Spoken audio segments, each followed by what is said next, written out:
a tarefa que foi feita antes do lanche.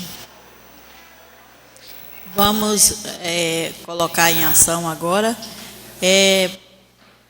Paula e Guia, vocês duas Oi. fizeram a troca? Venham cá.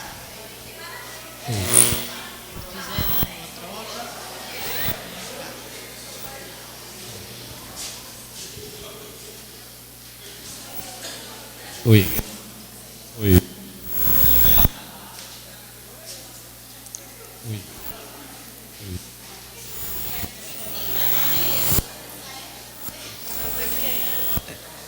Paula vai contar o acontecimento feliz da vida de Guia. Paula vai contar o acontecimento. Vem para cá. Você não colar. O acontecimento de Guia foi ter conseguido o primeiro emprego aos 13 anos de idade. Ela queria ajudar os pais nas despesas com os estudos dela. E ela foi numa escolinha e pediu o emprego e a moça deu. Ela ficou 8 anos lá e foi onde ela adquiriu experiência de sala de aula, se formou em pedagogia e foi um momento muito feliz para ela. Foi isso. Não. Não faltou nenhum elemento, você tem certeza? Não. Faltou nenhum elemento, você tem certeza? Tá certa, ela tá certa. Nossa. Você pode. Quando ela passou no vestibular. Foi o momento mais feliz da vida dela. Quando ela passou no vestibular, foi o momento mais feliz da vida dela, porque foi um momento de superação. Ela chegou e, nossa, eu consegui, eu estou na faculdade. E agora, nesse momento que ela conseguiu também passar e está fazendo mestrado. Aí foram os momentos assim de muita felicidade para ela. Foi isso, Ana Paula? Na íntegra? Olha. Venha cá. Venha cá. Eu senta ali. O que foi que faltou? Qual o elemento que faltou no relato dela?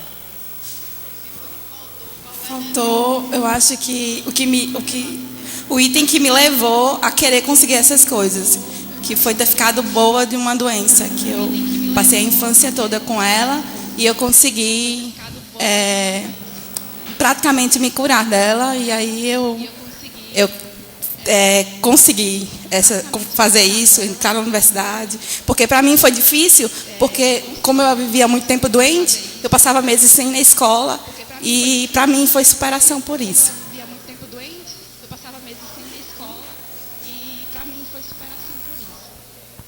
Alô? Então agora vem aquele casal que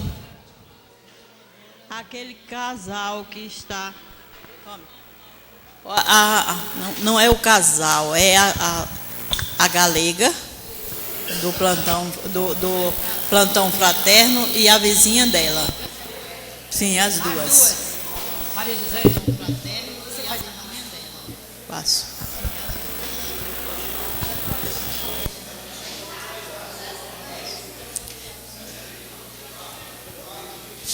Alô. Agora que estão contando o acontecimento feliz. Deixa para depois. Agora que estão contando o acontecimento feliz. Dona Zefinha e os dois, por favor. Dê o microfone a ele.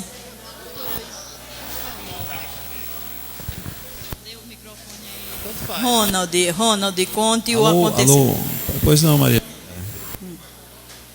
O acontecimento. Pois não, Maria. Alô, o som vai e vem. Da vida de Marcos, o nascimento do primeiro filho dele. Então ele sentiu-se assim muito com essa oportunidade. Com essa oportunidade. Fugiu. Sim. sentiu-se assim com a oportunidade de trazer um ente, um filho. E você, Amado? Antes, só vou complementar, mas... Não complemento não. Não pode, não. Diga lá. A experiência foi simultânea, a mesma coisa, né? Ele tem 4 filhos, mas a primeira experiência, o primeiro filho, né? A primeira experiência de ser pai pela primeira vez, né? Que marcou bastante, né? Não é desconsiderando os outros, mas que foi muito importante o ser pai, né? Não foi isso? Certo. Marcos, Ronald foi fiel ao seu relato? Foi, agora eu não sei se foi o som que atrapalhou um pouco, né? Ele colocou que foi um presente de Deus. Por quê? Porque o meu primeiro filho nasceu no dia 24 de dezembro, né? Então, véspera de Natal, né? Então, faltou só a questão de dizer que foi o Natal, mas foi o presente de Jesus, né? E realmente ele colocou isso aí.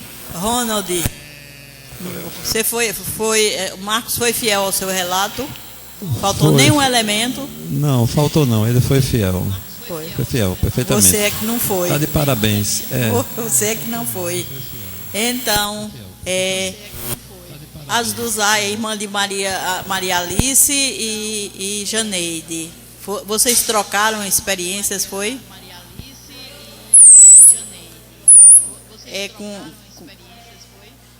Então, por favor, digam a sua experiência. Pronto. Diga.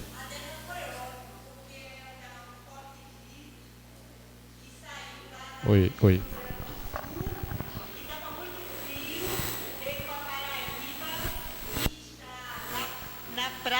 Na praia de Tambaú, num flerte, admirando muito as praias paraibanas. Já conheceu aqui a vovozinha, já conheceu a Federação Espírita.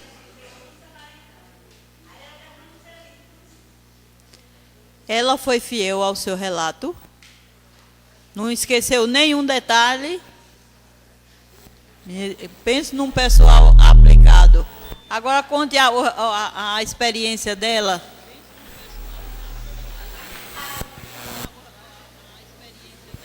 Tá, foi bem parecida com a minha. Ela disse que recente o que deu mais alegria a ela foi também uma viagem de férias a um hotel fazenda, que quando chegou lá o dono do hotel era espírita e eles foram muito bem recebidos, foi um ambiente maravilhoso. Além de descansar, ela estava acolhida entre amigos. Foi isso, Janeide? Faltou? Mas me diga uma coisa, ela foi fiel ao seu relato ou faltou algum elemento?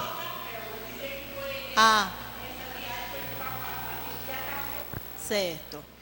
Então, o que nós vamos parar por aqui, porque senão dá 6 horas e a gente contando a história. É o seguinte, essa brincadeira, essa atividade, era só para detectar algumas falhas nossas que existem na audição do outro.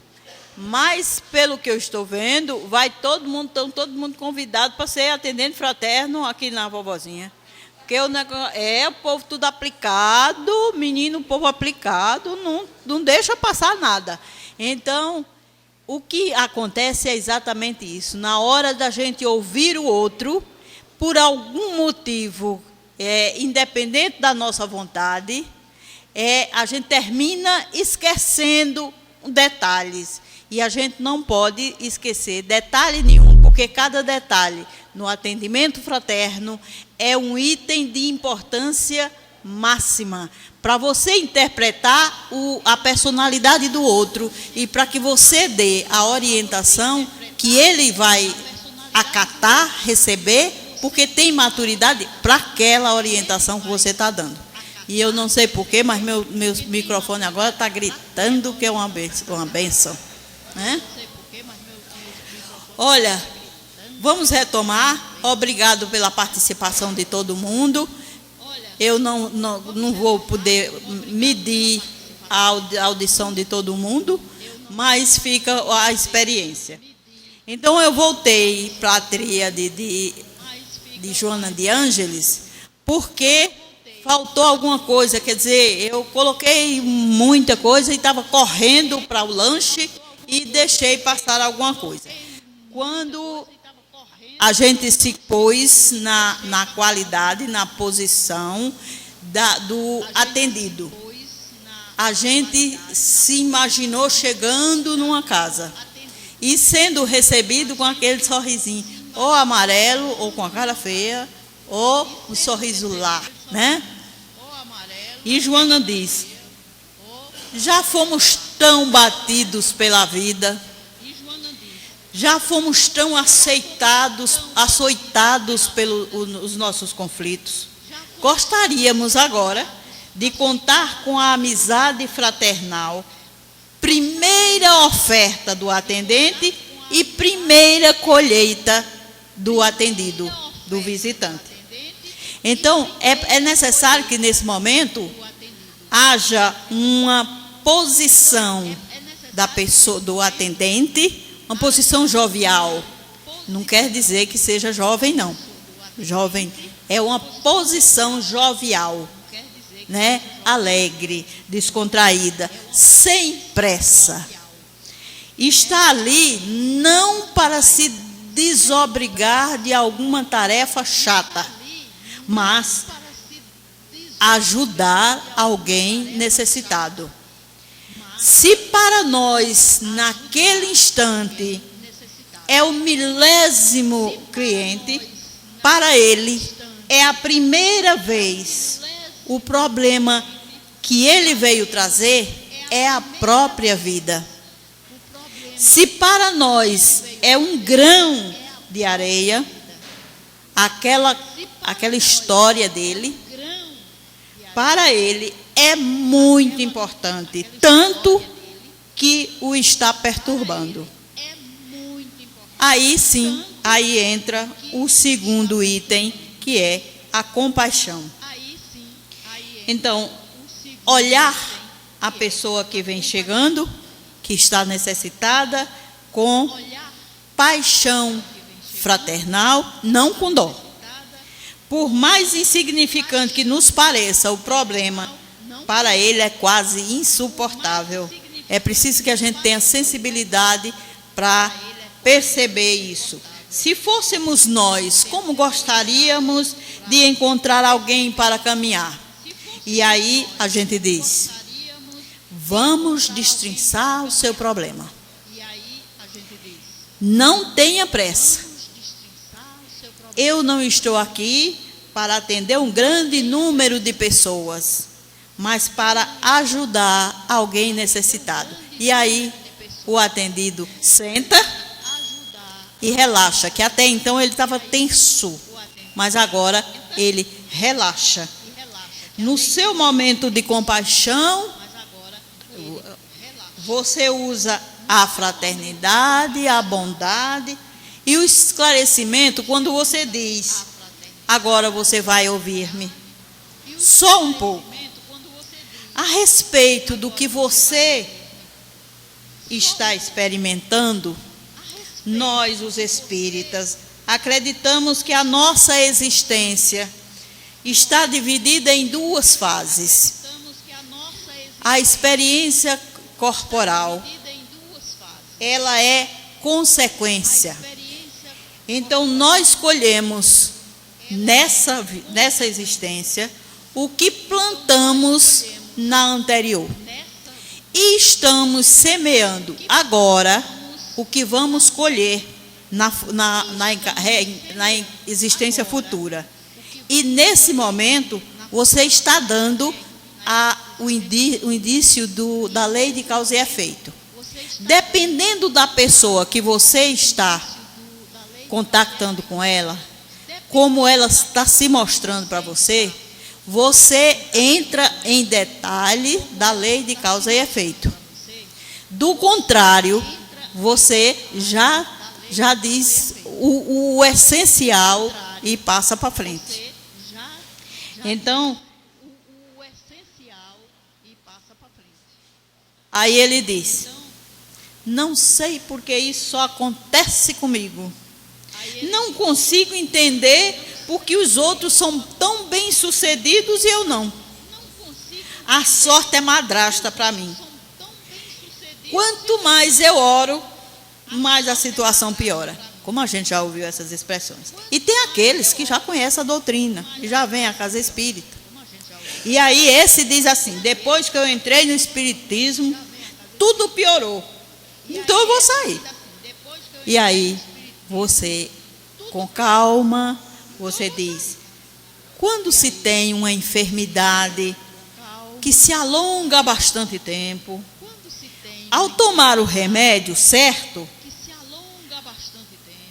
ocorre uma reação orgânica. Não é verdade? Então, aquele processo de doença moral que havia tantas existências, agora você começou a tomar o remédio certo. É claro que agora esse processo vai se acelerar. É como um tumor. Na hora que ele explode, joga toda a purulência fora. Que disso ele entende. Não fale muito, não, porque o atendido não entende. Ele não tem a paciência nem a calma para ficar assimilando orientação e mais orientação. Então ele deve sair dali entendendo que há uma causa anterior para os seus problemas atuais.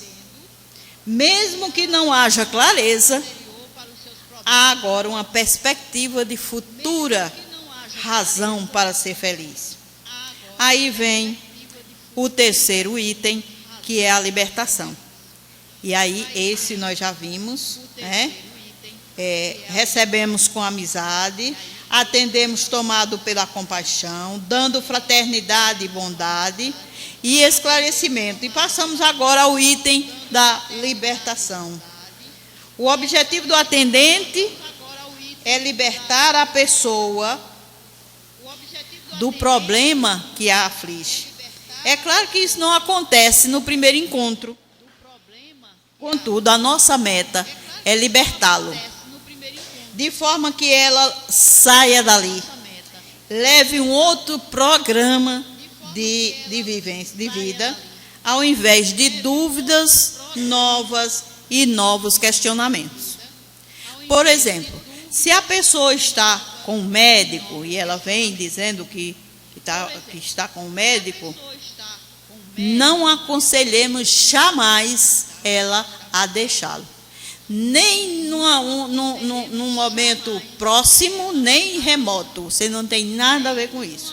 Aí ela diz: eu estive em todos os médicos. Você diz: fez muito bem. E aí ela diz: mas eles não acertaram o meu diagnóstico. Continue tentando. Nós somos, como pretendemos, médicos de almas. Não devemos interferir na medicina acadêmica. A maioria das pessoas, 85% a 90%, que procuram a casa espírita, tem problemas existenciais.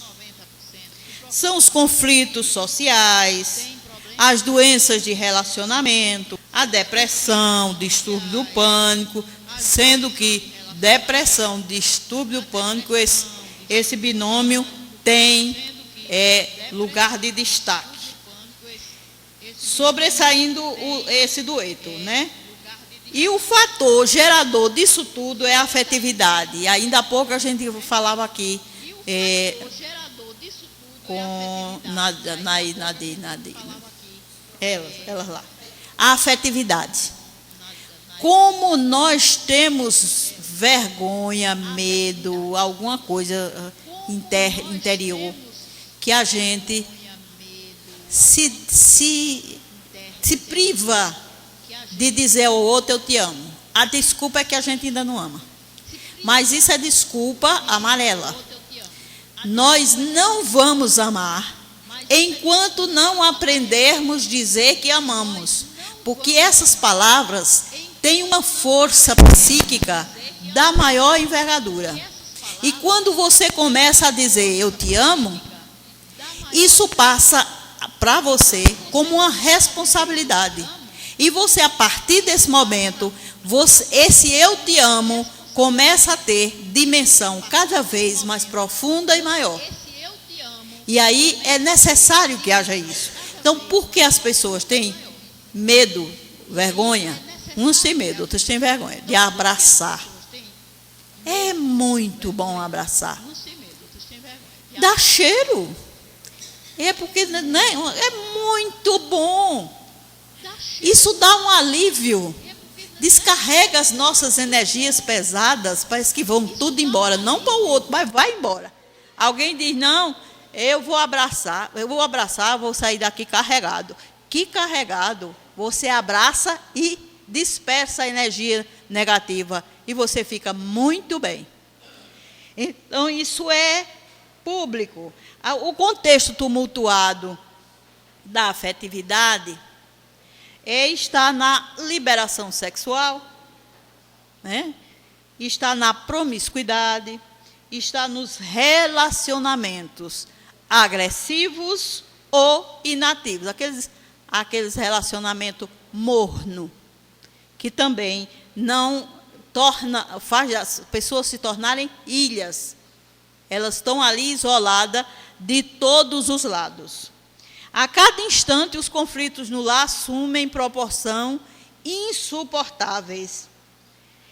E é necessário que esclareçamos os vínculos que a família tem entre si. Enquanto as pessoas não perceberem que ali é o seu campo de prova, que é ali que você tem a chance de evoluir, que é ali naquele ambiente onde você vai ter as maiores e melhores lições de amor que você possa ter.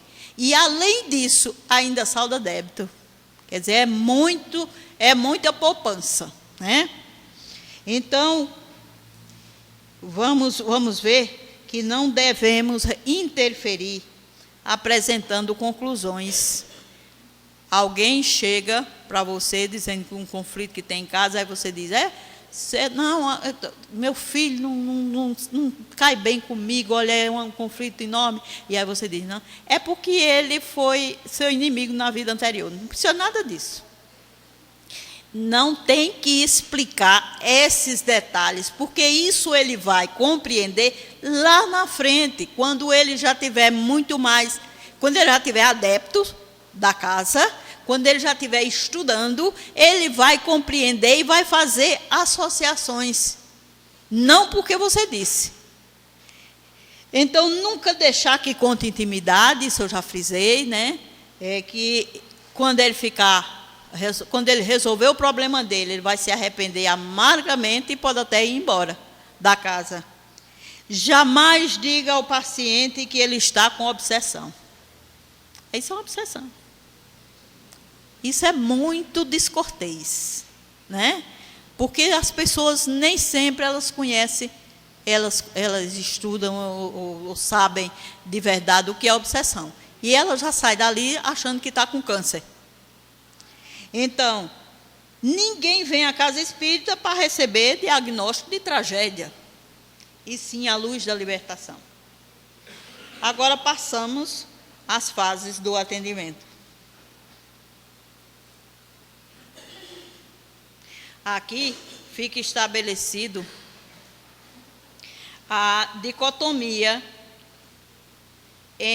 que não há nenhuma dicotomia entre a proposta espírita e a proposta acadêmica da psicologia. Então, elas se completam e completam uma engrenagem formidável.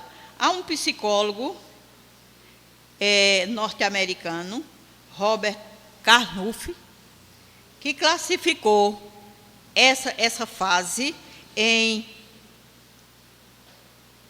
4 tópicos. Atender. E aí ele diz que atender é expressar de forma indireta disponibilidade e interesse com o ajudado. A proposta do projeto Manuel Filomeno de Miranda, de atendimento fraterno, diz que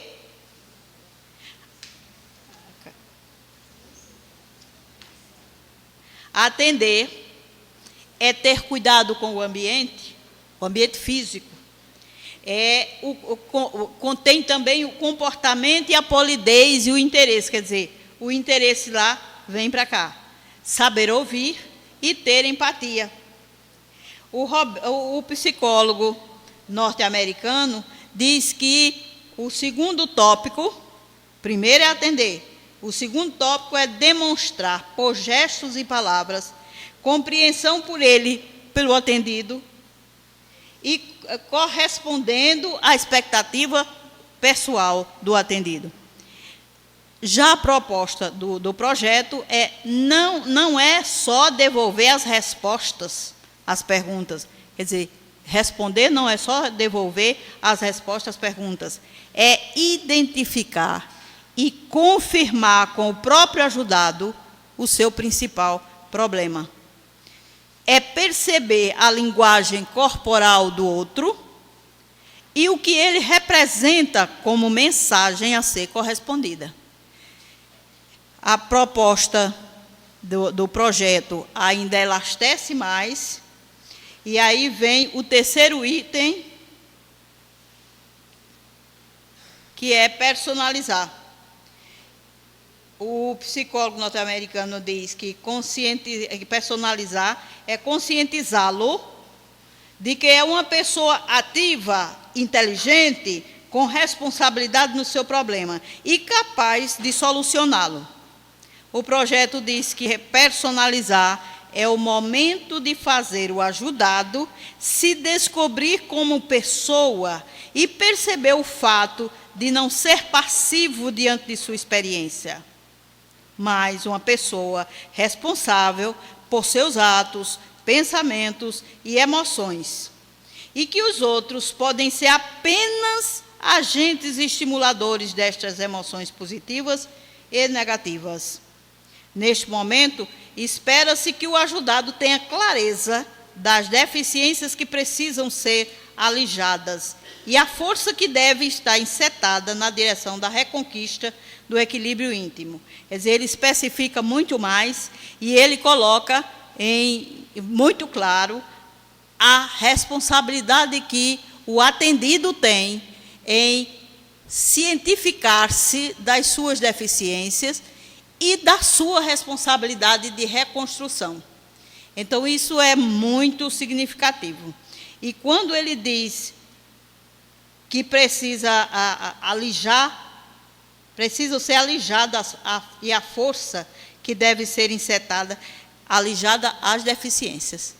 Quer dizer, ele vai perceber que a fraqueza e o desnorteamento, em certos momentos, é dele. E agora ele está sendo chamado a atenção.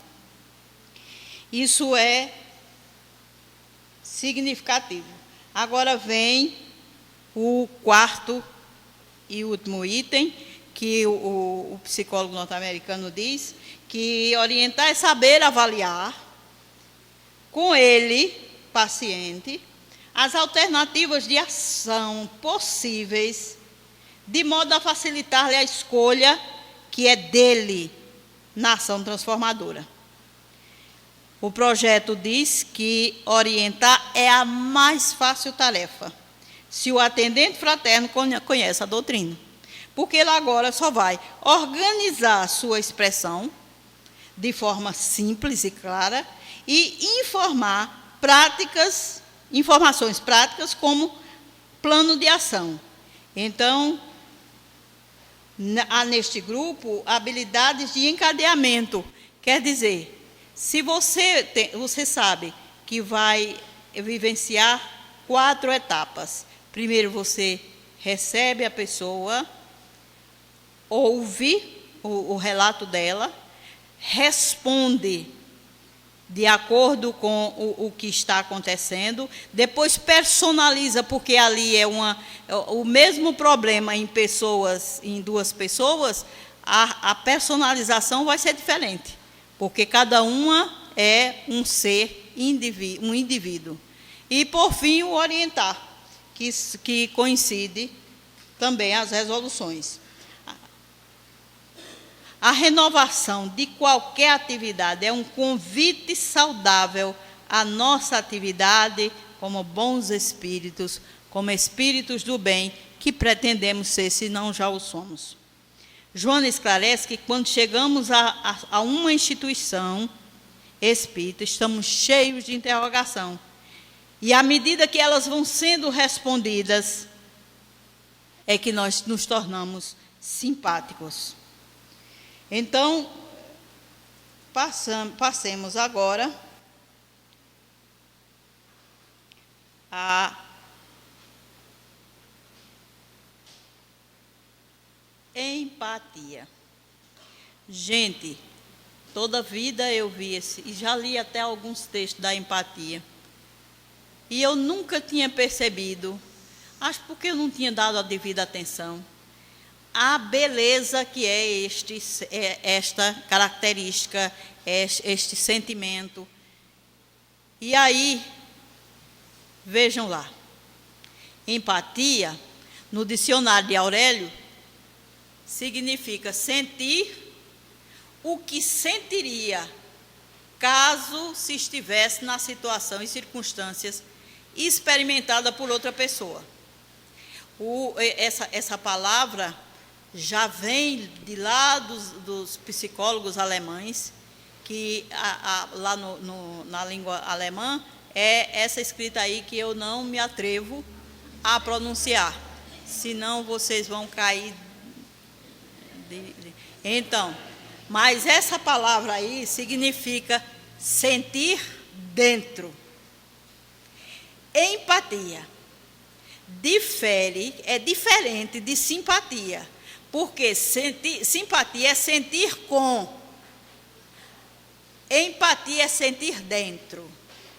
Então, vejamos, o texto é enorme, mas eu só captei alguma coisa, porque ainda falta, vocês vão ler com certeza o livro, Atendimento Fraterno, do projeto Manuel Filomeno de Miranda, eu recomendo a todo mundo.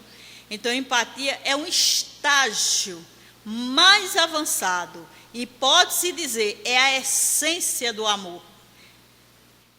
É a disposição de transcender as limitações do tempo. Eu tenho tempo para lhe ouvir. E os próprios conteúdos emocionais pessoais do atendente. É dizer, você esquecer tudo que você acredita, tudo que você, os seus valores, como os seus pensamentos, os seus conceitos, e você passar a sentir a dificuldade ou a aflição ou o problema do outro em você. E aí não dá para errar, né? A pessoa empática, que nós seremos um dia, é aquela que consegue, pelo menos se esforça, para conseguir evitar que os seus princípios e valores interfiram no depoimento de quem fala. Isso é muito profundo, gente. Imagine, eu acredito ou não acredito em determinada coisa e o cidadão vem me procurar para contar da sua aflição, do seu problema, que envolve uma rejeição mental minha. Eu tenho que esquecer isso. Eu não posso ter preconceito, nem conceber alguma coisa de meu. Eu preciso sentir o dele, para poder eu ter a resposta, o apoio, o amparo, a definição de tudo quanto ele quanto ele está passando. Então, permitindo que esta fala seja integral. Se você demonstra preconceito, ele já não vai contar a história direito. Atingindo dessa forma o objetivo do atendimento fraterno, que é o de oferecer espaço, atenção e amor fraternal para que o outro se libere o mais possível de seus conteúdos emocionais negativos. Então, finalizando, nós temos aí que tem no projeto, que é quando a gente faz isso, quando a gente age com empatia, a gente está se transportando para essa questão onde, do Livro dos Espíritos, quando os instrutores da vida maior lecionam que a verdadeira caridade consiste na benevolência para com todos, indulgência para com as perfeições alheias e perdão das ofensas. É o abençoado BIP que a gente precisa dominar. E aí, como nós estamos bem, vamos ver agora recomendações práticas para os atendentes. Lembram-se que esse era o último item, né? Então, vejamos. Cida, por favor, leia essas 3 perguntas aí. 3 perguntas não, 3 assertivas, 3 recomendações práticas para o atendente fraterno. Não prometer curas ou estabelecer segredos absolutos. Recusar gratificações, atenções ou distinções especiais. Evitar opiniões pessoais. Então, isso já foi, de certa forma, tudo já foi abordado, né? Recusar, prometer curas, ninguém pode prometer, nem pode dizer coisas que do nosso... Nossa. Então, eu vou dizer, não posso mais, porque nós temos uma plateia também na internet. Chique. Então, eu vou ter que eu mesma ler. Então, a 4ª recomendação: não interferir em receituários médicos. Isso já foi frisado, né? Nós somos, quando arranjarmos a competência, médicos de almas e não médicos acadêmicos. O 5º, manter privacidade, mas não vedação absoluta na sala. Isso porque esse atendimento fraterno, lá na Casa do Caminho, são cabines, e cabines separadas. Então, quando o atendente fraterno está com o seu atendido na cabine, a porta não deve ficar fechada, vedada, por N razões que a gente pode até imaginar, né? A gente pode, tanto da parte do atendido como da nossa parte. E falar com simplicidade. Isso é essencial. Não precisa vocabulário rebuscado. Atender o indivíduo, de preferência sozinho. Quando algum familiar disser, eu vou entrar com ele, entra não. A não ser que o atendido exija a presença do familiar. E assim a gente vai recomendar a ele e vai sustentar, para ele não dar a menor palavra, porque muitas vezes entra o atendido e o familiar para fiscalizar o que é que o outro vai dizer, a história que o outro vai contar. E à medida que ele está contando, ele está colocando adendos. Ah, não, assim, faltou isso, e não sei o que lá. Então, isso não é permitido. Não fazer revelações. Isso é de outra encarnação. Isso é você que fez assim, que fez assado. Não é permitido. Não doutrinar espíritos durante o atendimento. Essa questão é singular. Porque o atendente fraterno médium, ele vai querer incorporar lá na cabine para poder atender o paciente. E isso não é permitido. É você com suas aquisições. Agora, não utilizar-se de informações do atendimento para orientar as reuniões mediúnicas, nem informações deste para orientar o atendimento. Então, no caso, aqui, como tem reunião mediúnica e terá, com certeza, atendimento fraterno, então o atendente fraterno não vai repassar para o médium e o doutrinador da reunião mediúnica o que aquele paciente tem de detalhe, de revelação, uma aflição que ele tem. Nem o de lá que atendeu, não, esse paciente tem esse problema, esse. Não, nada disso. Não encaminhar ou indicar pessoas para reuniões mediúnicas. Deixa que ele decide o que é que quer fazer. Não asseverar para o atendido, você é médium. A pessoa vem com um problema seríssimo, com uma perturbação, com alguma coisa. Aí você chega e conta a história para você. Aí, olha, isso você é médium. Como eu já errei. Vocês não erraram não, mas eu errei, viu? Não atender incorporado. Isso que eu já falei antes.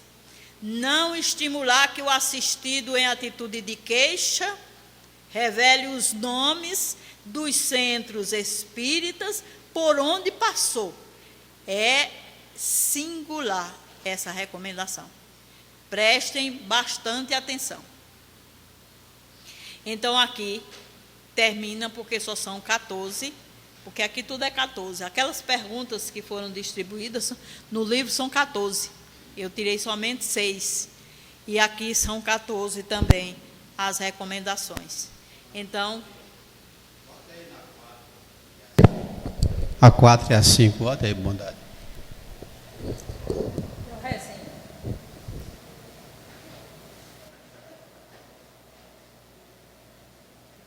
Essa, não interferir em receituário médico. Deixa essas duas aí, que eu queria fazer uma referência especial a essas, a 4 e a 6. Primeiro, há muitas situações em que médiuns que atendem pessoas que chegam tomando remédio controlado, entendeu? Na pressa para curar a criatura, faz o receituário, dá os passos, isso aí você pode jogar fora, sabe? Você vai fazer agora um tratamento espiritual. Esquece que o tratamento espiritual atua especificamente no espírito, no perispírito. A criatura chegou aqui doente da alma, mas levou tanto tempo na perturbação que já atingiu a matéria. E isso precisa ser preservado. Você tira de repente o medicamento que está sendo, que está controlando de certa maneira esse corpo, ele vai sofrer, vai muito. O próprio médico se encarrega disso quando vê a melhora do paciente. Além do mais, é até melhor que você trate a criatura com uma certa sedação da parte física, porque ela vai terminar absorvendo melhor o tratamento do que você querer tirar o medicamento para ela voltar aos espasmos, aos problemas anteriores, que não tenha dúvida, o tratamento espiritual leva tempo para ser concluído. Não é isso aí, minha irmã?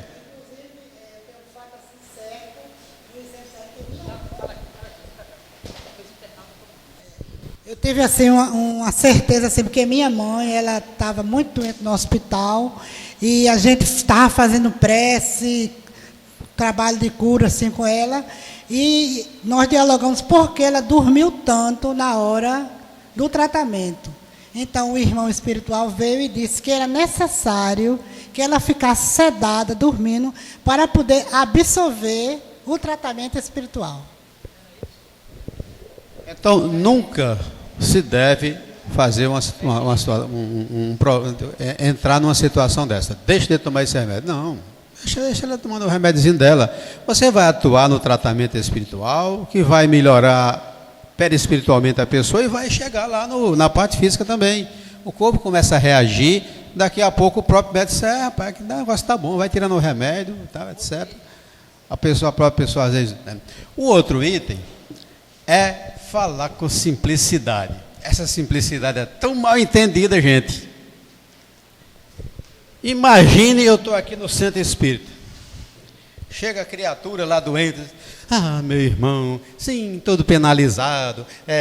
Amolece a boca, como dizia aquele menino, como era aquele Natal, né? Faz tudo meloso para a pessoa, faz aquele negócio. Ô Maria José, cadê o material da reunião pública? Você não botou aqui aí? Pelo amor de Deus, volta lá. O próximo. Ah, meu irmão, como é que você está, mano? Não dá, vai ser desse jeito, né? Você ou é autêntico, ou você é autêntico no que faz, ou você não é. A simplicidade não é você estar coberto de pena. Não, ninguém precisa de pena não, gente. Os nossos irmãos precisam de orientação. Entendeu? É de sinceridade nas coisas. Entendeu? Falar com doçura não é falar com melosidade, não. E todo mundo sabe que você está tomando uma atitude dessa aqui, que ninguém é desse jeito, não. Nós somos mesmo casca grossa.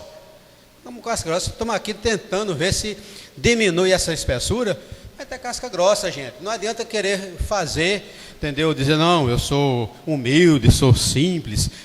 Não. E chegar ali fora, pisou no pé, a coisa dá errado. Não dá, entendeu? Você se dá melhor com a pessoa que lhe fala sinceramente, entendeu? Objetivamente, do que um que não demonstra nem segurança no que está fazendo, no que está dizendo. Não é isso aí? Mas tem que ter cuidado nisso aí. E olha que o livro o Evangelho segundo o Espiritismo, tem lá uma mensagem de um espírito que eu não me lembro bem como é o nome, que fala sobre isso, né? Das pessoas que na casa espírita é um santo e em casa é um demônio. Quantos não existe dessa maneira? Saiu do centro espírita outra pessoa. Você tem que ser você onde você estiver, seja na rua, seja no centro espírita, você é a mesma pessoa. Isso é o que faz a simplicidade. Isso é o que faz a criatura. Entendeu? Encerra, Maria José. Terminou.